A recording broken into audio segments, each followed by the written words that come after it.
বাংলাদেশের রাজনীতিতে নির্বাচন নিয়ে রীতিমতো সাপ লুডো খেলা চলছে। যদি অন্য অর্থে বলা হয় তাহলে এই মুহূর্তে যে নির্বাচন হবে বা এই মুহূর্তে দেশের রাজনীতিটা যে কোন পর্যায়ে রয়েছে এই বিষয়ে আমরা কেউ স্পষ্টভাবে কোনো কিছু বলতে পারছি না। প্রায় সব রাজনৈতিক দল, অর্থাৎ আমি যেভাবে কথা বলি, যারা আপনারা শুনেন অনেকে হয়তো কনফিউজড হয়ে যান যে উনি সকালে একবার আওয়ামী লীগ নিয়ে কি বললেন, বিকেলে একবার বিএনপি নিয়ে ও কথা বললেন, রাতে জামাতের পক্ষে বললেন, আবার সকালবেলা জামাতের বিপক্ষে কথাগুলো বললেন।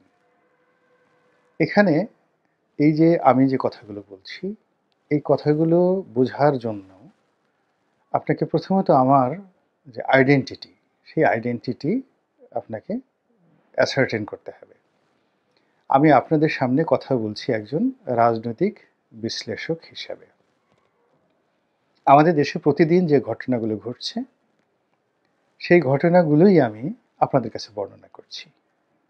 জামাত আজকে যে কাজ করছে আগামীকাল সে কাজ সে করছে না, করবে না, কিংবা ঠিক 1 মাস আগে জামাত যে কথা বলেছে তাই সেই কথার সঙ্গে আপনি আজকের কথার মিল পাবেন না। একই অবস্থা বিএনপির, একই অবস্থা আওয়ামী লীগের, একই অবস্থা জয়ের, একই অবস্থা হাসিনা, শেখ হাসিনার, একই অবস্থা টিউলিপ সিদ্দিকের, একই অবস্থা ডক্টর মোহাম্মদ ইউনূস থেকে শুরু করে ডক্টর আসিফ নজরুলের।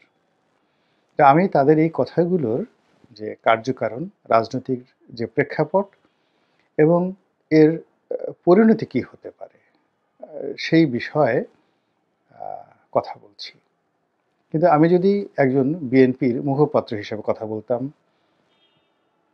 তাহলে তো আমার কথা আপনার শোনার দরকার নাই। বিএনপিতে আমার কোনো রাজনৈতিক পদ পদবি নেই। আমি কেবলমাত্র একটা নির্বাচন করেছি। আর বিএনপির কথা যদি আপনাকে শুনতে হয় তাহলে জনাব মির্জা ফখরুল ইসলাম সাহেব আলমগীর অথবা জনাব তারেক রহমান সাহেব, তাদের কথা শুনলেই যথেষ্ট। আমাদের কথা শোনার দরকার নেই। কিন্তু আবার আপনি যদি জামাতের কথা শুনতে চান তাহলে জামাতের আমিরের কথাই যথেষ্ট।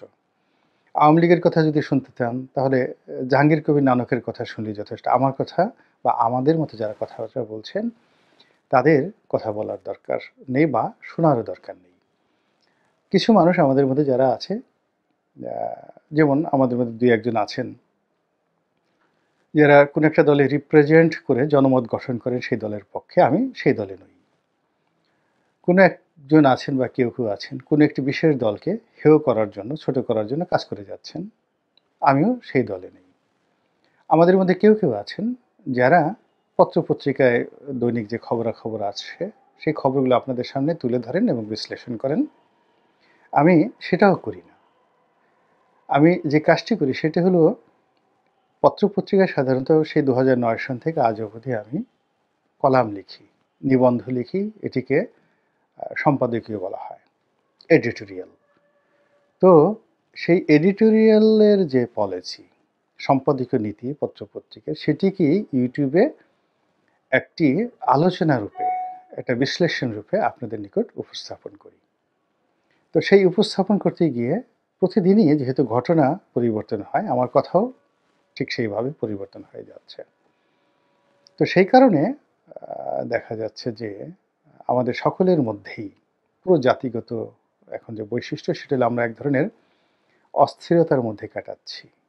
কোনো রাজনৈতিক দল, কোনো ব্যক্তি, কোনো বিশ্লেষক, কোনো ব্যবসায়ী, কোনো আমলা, কোনো কামলা, কেউ সুস্থির নেই। সকলের মধ্যে অস্থিরতা আছে এবং আগামীকাল কী ঘটতে যাচ্ছে, আগামীতে কী ঘটবে এই বিষয়গুলো আমরা কেউ জানি না। এবং না জানার কারণে কি হচ্ছে, সমস্ত কিছু আমাদের কাছে অস্পষ্ট। আর সেই অস্পষ্টতার কারণে আমরা ঘুরছি। কেউ আমার কাছে আসছেন, কেউ পিনাকির কাছে যাচ্ছেন, কেউ হয়তো আরও আরেকজনের কাছে যাচ্ছেন, কথাবার্তা শুনছেন। আপনার চিন্তা চেতনার সঙ্গে যদি মিলে যায় স্বস্তি পাচ্ছেন, আর যদি না মিলে তাহলে আপনার ক্রোধ বেড়ে যাচ্ছে। এবং এই যে আমাদের সামগ্রিক আপনার যে অবস্থা সেই অবস্থা বাংলাদেশের বেশিরভাগ মানুষের নয়, সকল মানুষের। এখন এই যে সকল মানুষের যে এই যে অস্থিরতা, সেই অস্থিরতাকে সামাল দিতে পারে যে রাজনীতি, সেই রাজনীতি এখন আর বাংলাদেশে নেই। আওয়ামী লীগের রাজনীতি নেই, বিএনপির রাজনীতি নেই, জামাতের রাজনীতি নেই, কারো কোনো রাজনীতি নেই। এই মুহূর্তে যেটি হচ্ছে সেটি হলো নির্বাচন কেন্দ্রিক নড়াচড়া। ক্ষমতার এই মুহূর্তে যতটুকু আছে, কে কতটা ক্ষমতা ভোগ করতে পারে এবং কে কতটুকু ক্ষমতার অংশীদার হতে পারে তা নিয়ে রাজনৈতিক দলগুলোর মতপার্থক্য, বিরোধ, মতবিরোধ এবং ক্ষেত্র বিশেষে দ্বন্দ্ব সংঘাত। আবার যারা ক্ষমতার কলকাঠি নাড়ছেন, সেটা সচিবালয়ের আমলা কিংবা ক্যান্টনমেন্টের সামরিক কর্তা কিংবা পুলিশ বিভাগের বড় কর্তা, তারা এবং একই সঙ্গে ডক্টর মোহাম্মদ ইউনূসের নেতৃত্বে যারা রয়েছেন উপদেষ্টা মণ্ডলী, এদের মধ্যে আবার কয়েকটা গ্রুপ আছে তারা, এবং এর বাইরে যারা এই গণ-অভ্যুত্থানের নেতৃত্ব দিয়েছেন সমন্বয়কবৃন্দ, তাদের মধ্যে ক্ষমতার যে রশি টানাটানি, তারপরে অন্তর্দ্বন্দ্ব, সংঘাত, ভুল বোঝাবুঝি, এগুলো কিন্তু দিনকে দিন প্রকট হচ্ছে। আর এই প্রকট হওয়ার কারণে রাজনীতি নির্বাসনে চলে যাচ্ছে। আর নির্বাচনটা যে করতে হবে দ্রুত, এটার পক্ষে একদল একেবারে সর্বশক্তি নিয়োগ করেছে। আর নির্বাচনটা বিভিন্ন ছলা-কলা করে পিছিয়ে দেওয়ার জন্য আরেকটি পক্ষ সর্বোচ্চ চেষ্টা করছে। এখন এই যে নির্বাচন যারা চাচ্ছেন, তারা চাচ্ছেন এই কারণে যে এই নির্বাচনের সঙ্গে তাদের অস্তিত্ব নির্ভর করছে, তাদের নিরাপত্তা নির্ভর করছে, তাদের আশা আকাঙ্ক্ষা, স্বপ্ন, ভালোবাসা সব কিছু নির্ভর করছে এই নির্বাচনের উপর। এবং যারা নির্বাচন খুব দ্রুত চাচ্ছেন, তারা জানেন যে খুব দ্রুত যদি নির্বাচন না হয়, তাহলে তারা ঐতিহাসিক বিপর্যয়ে পড়বেন এবং আরও একটা যাকে বলা হয় বিপদ এবং বিপত্তি যেটি তাদেরকে গ্রাস করবে, তা কম করে হলেও 10টি বছর তাদেরকে আবার নতুন করে ভোগাবে এবং তাদের উপর আবার জুলুম, পীড়ন, অত্যাচার যেটা আওয়ামী লীগ আমলে হয়েছিল সেটা আবার হবে। কাজেই তারা এখন নির্বাচনে অংশগ্রহণ করা, জয়লাভ করা, এটাকে একটা জীবন মরণ সমস্যা মনে করে রাজনীতি বাদ দিয়ে এই নির্বাচন অনুষ্ঠানের জন্য সরকারের উপর যত রকম প্রভাব বিস্তার করা যায়, যত রকম চাপ দেওয়া যায়, সেই ব্যাপারে তারা সর্বশক্তি নিয়োগ করছেন। অন্যদিকে যারা ক্ষমতায় আছেন, তারা এর বাইরে এই ক্ষমতার যারা নিয়ন্ত্রক, তাদের সাহায্যকারী শক্তি, মানে তাদেরকে যারা আড়ালে আবডালে ছোট ছোট রাজনৈতিক দল হিসেবে সহযোগিতা করছেন, তারা যে কোনো মূল্যে চাচ্ছেন যে নির্বাচন দেরি হোক, 2 বছর, 3 বছর, 5 বছর, এমনকি 10 বছর পরে হলেও তাদের কোনো ক্ষতি নাই। এর কারণ হলো তারা সত্যিকার অর্থে এখন ভালো আছেন এবং নিজেদেরকে গুছিয়ে নেওয়ার জন্য তারা যথেষ্ট সফল হয়েছেন। কাজেই তারা চেষ্টা করছে নির্বাচনটা পরে হোক। তো এই যে দুই পক্ষের টানাটানির মধ্যে যেটি হচ্ছে সেটি হলো আমলাতন্ত্র তারা সুবিধা পেয়ে গেছে। রাজনীতিবিদদের মধ্যে যত বিভক্তি হবে, আমলাতন্ত্র তত শক্তিশালী হবে। রাজনৈতিক দলগুলো যত দ্বন্দ্ব এবং সংঘাতে জড়িয়ে পড়বে, আমলাতন্ত্র তাদেরকে নিয়ে তত খেলবে।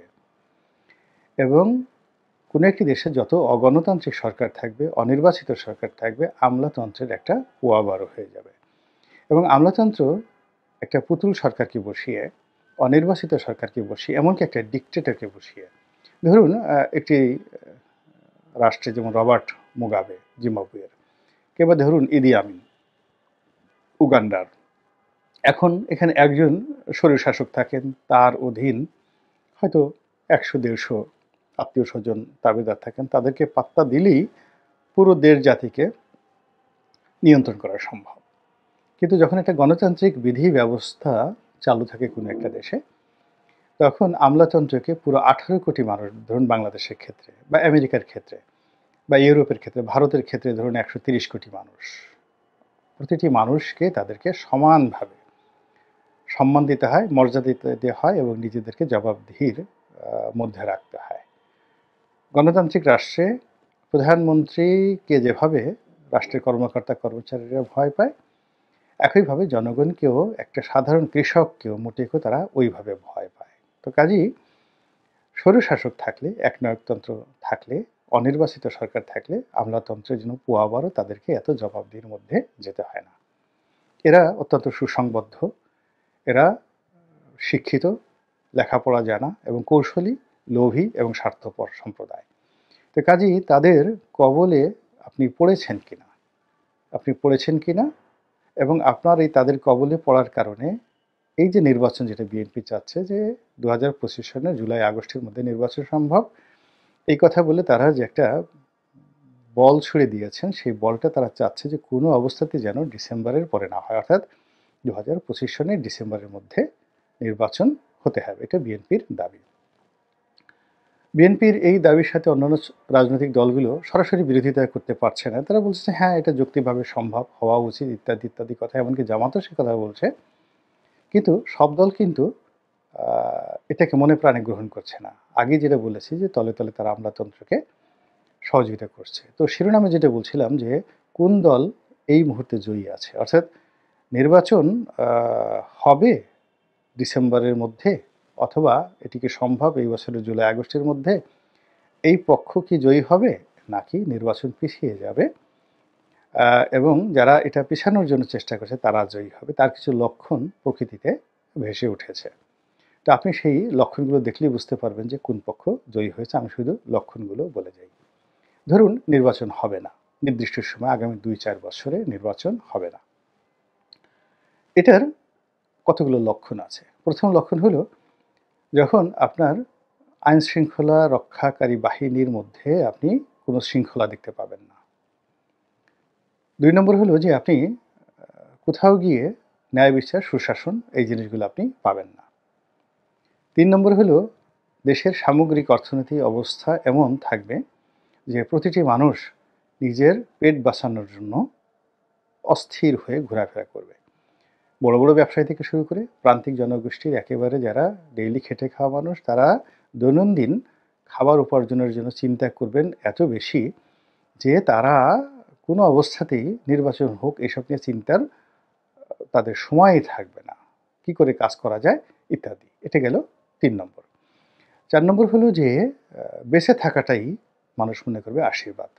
প্রতিদিন সমাজে যে বিশৃঙ্খলা, চুরি, ডাকাতি, রাহাজানি, ছিনতাই, মাস্তানি, চাঁদাবাজি এসব জিনিস জ্যামিতিক হারে বাড়তে থাকবে এবং এদের হাত থেকে আজকের দিনটি ভালো গিয়েছে, কোনো চাঁদাবাজ আপনাকে আক্রমণ করেনি, অথবা কোনো চাঁদাবাজ আপনাকে আক্রমণ করেছেন, আপনার কাছে সর্বস্ব দিয়ে আপনি তার কাছ থেকে কোনো মতে রক্ষা পেয়েছেন, এটাকে আপনি মনে করছেন আপনার জীবনের প্রাপ্তি। ভোট দেওয়া, নির্বাচিত হওয়া, এই যে দুঃস্বপ্ন, এটা আপনাকে ওই মুহূর্তে তাড়িত করবে না। এটা গেল 4 নম্বর। 5 নম্বর হলো যে আপনার এই দেশের যে সুনাম এবং সুখ্যাতি দেশের বাইরে বিনষ্ট হবে। এই দেশ যেমন আমরা ইথিওপিয়ার কথা বলি বা আফ্রিকার অনেকগুলো, বুরুন্ডি, রুয়ান্ডা, এই সকল দেশের নাম শুনলে আমরা আতঙ্কে কেঁপে উঠি। এর ফলে কি হলো যে ওই সকল দেশে পর্যটক যায় না, ওই সকল দেশে কোনো ব্যবসায়ী যায় না, ওদের সাথে কোনো ব্যবসা লেনদেন কেউ করতে চায় না। কোনো রুয়ান্ডা থেকে কেউ যদি আপনার কাছে একটা এলসি দেয় আপনি নিতে চাইবেন না। তো এইভাবে যখন আপনার দেশের সুনাম সুখ্যাতির পরিবর্তে দুর্নাম সারা বিশ্বে ছড়িয়ে পড়বে, এটির একটা ইমপ্যাক্ট হলো যে গণতান্ত্রিক বিধি ব্যবস্থা থেকে আপনি ধীরে ধীরে দূরে সরে যাবেন। এরপর হলো কনফিউশন, অর্থাৎ একটার সঙ্গে আরেকটা গিট্টু লাগিয়ে দেওয়া। যদি এই মুহূর্তে অনেকগুলো বিতর্ক যে নির্বাচনের বিতর্ক, এখন নির্বাচন কি হবে? এটা কি সংসদীয় পদ্ধতির সরকার হবে নাকি রাষ্ট্রপতির শাসিত সরকার হবে? তারপরে দেশের নাম কি হবে? ভাষা কি হবে? তারপরে জাতিসত্তার পরিচয় কি হবে? এরকম অহেতুক অনেকগুলো বিতর্ক যখন আসবে এবং আপনি যখন সেই বিতর্ক যে মধ্যে আপনার কোনো আগ্রহ থাকবে না, জনগণের কোনো আগ্রহ থাকবে না, কিন্তু যারা ক্ষমতাধর তারা এই বিতর্কগুলো সৃষ্টি করবে। আপনি বুঝবেন যে নির্বাচন হচ্ছে না, হবে না।